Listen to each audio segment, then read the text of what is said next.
कितनी भी जल्दी करो देर हो ही जाती है। तुम चिंता मत करो, मैं निहार को स्कूल छोड़ दूंगा। आदित्य अपनी गाड़ी से निहार को स्कूल छोड़ता है। घर वापस आकर वो ऑफिस के लिए तैयार होने लगता है। करिश्मा किचन में आदित्य के लिए नाश्ता बना रही थी, तभी घर की डोरबेल बजती। ओफो, ये सुबह सुबह कौन आ गया? सुबह मेरे पास 2 मिनट की फुर्सत नहीं होती। तभी दरवाजे पर खड़ा दूध वाला आवाज लगाता है। भाभी जी, मैं हूँ दूध वाला। भैया, दूध की बोतल दरवाजे पर रख दो, मैं बाद में उठा लूंगी। भाभी जी, आज दूध पतीले में लाया हूँ, अब जल्दी से दूध ले लो, मुझे पतीला वापस लेकर जाना है। आदित्य नहाकर पूजा कर रहा होता है। करिश्मा, तुम नाश्ता बनाओ, मैं दूध ले लेता हूँ। आदित्य रसोई से पतीला लेकर आता है और दूध लेता है। वो दूध गर्म करने के लिए चूल्हे पर रख देता है। नाश्ता बन चुका था। पति पत्नी जैसे ही नाश्ता करने बैठते हैं, एक बार फिर से घर की घंटी बजती है। इस घर में ना चैन से नाश्ता भी नहीं कर सकती। मेरी जिंदगी तो रोबोट की तरह हो गई है। 1 मिनट में किचन में तो दूसरे मिनट में दरवाजे पर। तुम नाश्ता करो, मैं देखता हूँ कौन है। आदित्य दरवाजा खोलता है तो बाहर प्रेस वाला कपड़े लेकर खड़ा था। भैया जी, कल शाम को भाभी जी ने प्रेस के लिए कपड़े दिए थे, वही देने आया हूँ। आदित्य प्रेस वाले से कपड़े लेकर सोफे पर रख देता है और नाश्ता करने लगता है। इतनी देर में किचन से कुछ जलने की बदबू आती है। करिश्मा, लगता है दूध निकल गया। करिश्मा दौड़कर किचन में जाती है तो दूध उबलकर पतीले से बाहर आ चुका था और फर्श पर फैल रहा था। मेरी जिंदगी में ना चैन से नाश्ता करना भी नहीं लिखा। 1 मिनट के लिए भी किसी काम से अपनी पलकें नहीं हटा सकती। तुम्हें क्या, तुम्हें पता भी नहीं है कि घर में कितना काम होता है। करिश्मा, सुबह सुबह क्यों अपना मूड खराब कर रही हो? जरा सा दूध ही तो निकला है। तुम्हें घर का काम करना पड़े ना तो पता चले। तुम तो तैयार होकर सुबह 9 बजे ऑफिस निकल जाती हो। सारा दिन मैं घर में काम कर करके परेशान हो जाती हूँ। घर में 1 मिनट भी आराम से नहीं बैठ सकती। अब मैं पहले नाश्ता करूं या फर्श पर गिरा दूध साफ करूं? तुम नाश्ता करो, फर्श मैं साफ कर देता हूँ। अरे नहीं, तुम ऑफिस जाओ वरना देर हो जाएगी। अरे 2 मिनट का काम है, कोई देरी नहीं होगी। आदित्य फौरन फर्श पर गिरा दूध साफ करता है और फटाफट 2 कप कॉफी भी बना लाता है। ये लो, कॉफी पीकर अपना मूड फ्रेश करो। आदित्य और करिश्मा दोनों कॉफी पीते हैं। अच्छा करिश्मा, मैं ऑफिस जा रहा हूँ। आदित्य ऑफिस चला जाता है। करिश्मा घर के दूसरे काम में लग जाती है। करीब आधे घंटे के बाद करिश्मा की नजर आदित्य के लंच बॉक्स पर पड़ती है, जो कि किचन के शेल्फ पर रखी थी। हाँ, मुझे पता है, मैं तुम्हें लंच देना भूल गई हूँ। मेरे पास एक काम हो तो दिमाग सही जगह पर है, सुबह 10 काम होता है। अरे करिश्मा, तुम गुस्सा क्यों हो रही हो? मैंने तो ये कहने के लिए फोन किया है कि मैं निहार को स्कूल से घर ले आऊंगा और उसी समय अपना लंच बॉक्स भी ले लूंगा। करिश्मा की आवाज धीमी पड़ जाती है। अच्छा ठीक है। एक दिन आदित्य ऑफिस में काम कर रहा था।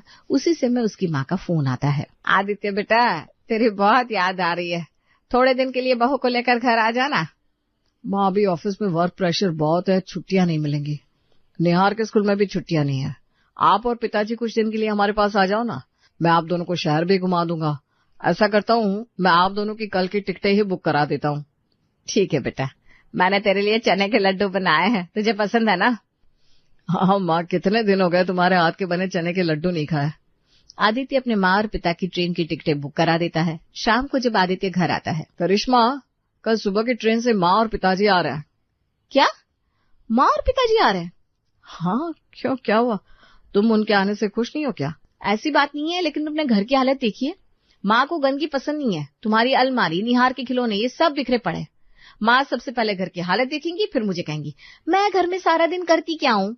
अरे उन्हें क्या पता, इस घर में अगर मैं कुछ दिन कुछ ना करूँ ना तो घर घर नहीं कबाड़ खाना बन जाएगा। लेकिन किसी को मेरी कदर कहाँ है। बस करो करिश्मा, तुम बेकार में इतना टेंशन ले रही हो। बेकार में टेंशन ले रही हूँ? अब तुम ही बताओ कि मैं अभी घर की सफाई करूँ या निहार का होमवर्क कराऊं। अभी रात का खाना भी बनाना है। तुम बिल्कुल भी परेशान मत हो, तुम निहार को होमवर्क कराओ। घर की सफाई मैं कर दूंगा और खाना हम बाहर से मंगा लेंगे। तुम इस घर को संवार लोगे? तुमसे नहीं हो पाएगा, मुझे ही करना पड़ेगा। आदित्य रसोई में जाकर अदरक वाली चाय बनाता है और करिश्मा को लाकर देता है। पहले चाय पी लो, फिर घर की सफाई कर लेना। करिश्मा चाय पीने लगती है और साथ में निहार का होमवर्क कराती है। इसी बीच आदित्य फटाफट घर की सफाई कर देता है और खाना बाहर से ऑर्डर कर देता है। चाय पीने के बाद जब करिश्मा घर में जाती है तो कमरे को साफ सुथरा देखकर हैरान रह जाती है। घर किसने साफ किया? बंदा हाजिर है मैडम। मैंने सफाई भी कर दी और खाना भी ऑर्डर कर दिया है। आपने ये सब इतनी जल्दी कैसे कर लिया? अरे वो सब छोड़ो, चलो खाना खाते हैं। पहले खाना आने तो दो। तभी डिलीवरी बॉय खाना लेकर आता है। तीनों साथ में बैठकर रात का खाना खाते हैं। अगले दिन मुझे माँ पिताजी को लाने जाना होगा ना? अरे नहीं, माँ पिताजी को लाने के लिए मैं जाऊंगा। मैंने आज ऑफिस से हाफ डे की छुट्टी ले ली है। आदित्य सुबह घर के काम में करिश्मा का हाथ बटाता है और 10 बजे रेलवे स्टेशन जाकर अपने माँ और पिताजी को घर ले आता है, जिसके बाद आदित्य स्कूल जाकर निहार को घर लाता है और उसके बाद वो ऑफिस चला जाता है। जब से आदित्य के माँ पिताजी घर आए थे, आदित्य सुबह जल्दी उठकर घर के काम में करिश्मा का हाथ बटाया करता। शाम को भी वो घर जल्दी आ जाता। माँ पिताजी, चलो आप दोनों को पार्क में घुमा लाता हूँ। इवनिंग वॉक भी हो जाएगी और आप दोनों का दिल भी बहल जाएगा। एक दिन करिश्मा की तबीयत खराब हो जाती है। वो सुबह उठ नहीं पाती और उसे लगता है कि ना तो निहार स्कूल जा सका है और ना ही घर का कोई काम हुआ है। अगर एक दिन मैं ना उठूं ना तो इस घर के सारे काम रुक जाते हैं। अरे कौन सा काम रुक गया अब? निहार स्कूल नहीं गया, ना ही घर में खाना बना है। तबीयत खराब है तो क्या हुआ, सारे काम तो मुझे ही करने हैं। अरे निहार स्कूल चला गया, खाना भी बन गया और घर के सारे काम भी हो गए और अब मैं ऑफिस जा रहा हूँ। सारे काम किसने किए? निहार को किसने तैयार किया? माँ की मदद से मैंने घर के सारे काम कर दिए। तुम्हारा नाश्ता टेबल पर रख दिया है। सुबह 11 बजे की डॉक्टर की ऑनलाइन कंसल्टेशन है। तुम डॉक्टर को दिखा लेना और प्रिस्क्रिप्शन की स्क्रीनशॉट मुझे भेज देना। मैं दवाइयां भिजवा दूंगा। लेकिन निहार को स्कूल से लाना होगा। अरे भाई, इतना तो तुम्हें करना होगा। मैं दिन के 12 बजे तक तो यहाँ नहीं रुक सकता। वही तो मैं कहती हूँ कि ऐसा हो ही नहीं सकता कि एक पूरा दिन मुझे आराम मिल जाए। अभी से लेकर रात तक घर की सारी जिम्मेदारी मुझे ही निभानी होगी ना। करिश्मा, आखिर मुझे भी तो नौकरी करनी है। अगर मैं नौकरी नहीं करूंगा तो घर कैसे चलेगा? तुम्हें लगता है कि ये घर सिर्फ तुम चलाते हो? घर का काम ऑफिस के काम से बहुत ज्यादा होता है। ऑफिस के काम से तो 9 घंटे में छुट्टी मिल जाती है, लेकिन घर के काम से 24 घंटे छुट्टी नहीं मिलती। तुमसे तो बहस करना ही बेकार है। आदित्य ऑफिस चला जाता है। कुछ दिनों बाद आदित्य के माता पिता गांव चले आते हैं। आदित्य को भी ऑफिस के काम से दूसरे शहर जाना पड़ता है। करिश्मा, मुझे 2 महीने के लिए बैंगलोर जाना पड़ेगा। ऑफिस का इम्पोर्टेंट प्रोजेक्ट है जिसे मैं ही हैंडल कर सकता हूँ। तुम अपना और निहार का ध्यान रखना। सिर्फ निहार का क्यों? पूरे घर का ध्यान मैं ही तो रखती हूँ। तुम जाओ अपने काम पर, मेरी चिंता मत करो, मैं सब संभाल लूंगी। ठीक है, मैं आज शाम की फ्लाइट से जा रहा हूँ। शाम को आदित्य 2 महीने के लिए बैंगलोर चला जाता है। घर में करिश्मा और निहार रह जाते हैं। आदित्य के जाने के बाद मम्मा मेरा होमवर्क करा दो। करिश्मा निहार को होमवर्क कराने लगती है, जिसके साथ साथ वो रात का खाना भी बनाती है। थोड़ी देर में वो खाना भी बना लेती है और निहार का होमवर्क भी पूरा हो जाता है। निहार बेटा, जल्दी से खाना खाकर सो जाओ। सुबह तुम्हारी नींद ही नहीं खुलती और स्कूल के लिए लेट हो जाते हो। करिश्मा ने खाने में दाल चावल बनाया था। जैसे वो खाने की प्लेट लेकर आती है, निहार जोर जोर से चिल्लाने लगता है, मैं ये खाना नहीं खाऊंगा, मैं नहीं खाऊंगा ये खाना। निहार बेटे, खाना तो खाना पड़ेगा ना, नहीं तो आपको नींद नहीं आएगी। मुझे व्हाइट पास्ता खाना है, मेरे लिए व्हाइट पास्ता बना दो। निहार, अब मैंने खाना बना दिया है ना, आप इसे अभी खा लो। मैं आपके लिए व्हाइट पास्ता कल बना दूंगी। बस नहीं, मुझे व्हाइट पास्ता अभी चाहिए, नहीं तो मैं खाना नहीं खाऊंगा। करिश्मा को फिर से खाना बनाना पड़ता है और वो निहार के लिए व्हाइट पास्ता बनाती है, जिस कारण रात के खाने में देर हो जाती है। निहार बार बार करिश्मा को परेशान करता रहता। मम्मा जल्दी खाना दो, मुझे भूख लगी है। जाता है। तब करिश्मा को आदित्य की याद आती है कि जब कभी भी निहार परेशान करता था तो आदित्य उसे बाहर घुमाने ले जाता था और निहार चुप हो जाता था और वो अपना काम आसानी से कर पाती थी। लेकिन उस रात करिश्मा कोई एक ही काम कर सकती थी, या तो वो निहार के लिए पास्ता बनाती या फिर उसे घुमाने ले जाती। कुछ देर के बाद खाना बन जाता है और करिश्मा निहार को खाना खिलाकर बेड पर सुला देती है। वो रसोई में जाकर बर्तन साफ करने लगती है। थोड़ी देर के बाद निहार उसके पास आता है। निहार बेटा, तुम अभी तक सोए नहीं हो? मम्मा तुम भी चलो, मुझे अकेले नींद नहीं आ रही है। करिश्मा रसोई का काम अधूरा छोड़कर निहार को सुलाने लगती है, जिस कारण रसोई का काम भी अधूरा रह जाता है और ना तो वो सुबह के लिए निहार का स्कूल बैग तैयार कर पाती है, ना उसके जूतों में पॉलिश कर पाती है। अगले दिन निहार को तैयार करने में देर हो जाती है और निहार की स्कूल बस छूट जाती है। करिश्मा कैब बुक करने की कोशिश करती है, लेकिन कैब बुक होने के बाद भी कैब ड्राइवर ना तो उसका फोन उठा रहा था, ना ही वो लोकेशन पर पहुंचता है। करिश्मा बार बार ड्राइवर को फोन करती है, भैया फोन उठाओ, फोन उठाओ। करिश्मा कैब ड्राइवर को मैसेज करती है, लेकिन वो उसके मैसेज का कोई जवाब भी नहीं देता। कैब के चक्कर में आज निहार का स्कूल छूट जाएगा। करिश्मा निहार को लेकर पैदल ही स्कूल जाने लगती है। वो निहार का हाथ पकड़कर लगभग दौड़ने ही लगी थी। मम्मा धीरे चलो। निहार बेटा, धीरे चलोगे तो तुम्हारी स्कूल छूट जाएगी। हमारे पास सिर्फ 5 मिनट बचे हैं, चलो फटाफट। किसी तरह दौड़ते भागते करिश्मा निहार को स्कूल पहुंच जाती है। उस समय उसे आदित्य की याद आती है। आदित्य होते तो निहार को तैयार करने में मेरी मदद करते और देर होने पर उसे गाड़ी से स्कूल भी छोड़ देते। आज हम दोनों को इस तरह से भागकर स्कूल नहीं जाना पड़ता। ये सब सोचते हुए वो घर पहुंचती है और घर के दूसरे काम में लग जाती है। घड़ी में 10 बज चुके थे। बहुत थक गई हूँ। आदित्य होते तो मेरे लिए कॉफी बना देते। मुझे खुद ही कॉफी बनानी पड़ेगी।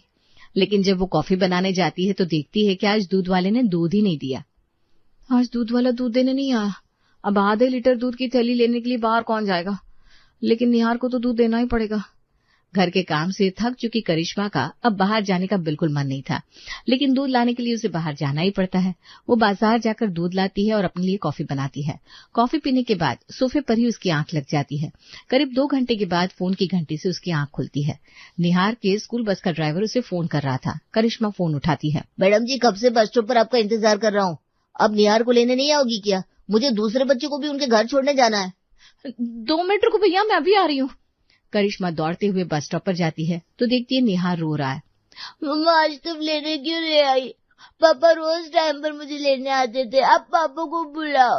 निहार बेटा, पापा ऑफिस के काम से बाहर गए हैं ना, लेकिन मैं प्रॉमिस करती हूँ कल से आपको टाइम पर स्कूल पहुंचा दूंगी और टाइम पर लेने भी आ जाऊंगी। अब झूठ बोलती हो। करिश्मा के लेट आने के कारण निहार बहुत डरा हुआ था। उसे मनाने में करिश्मा को घंटे लग जाते हैं।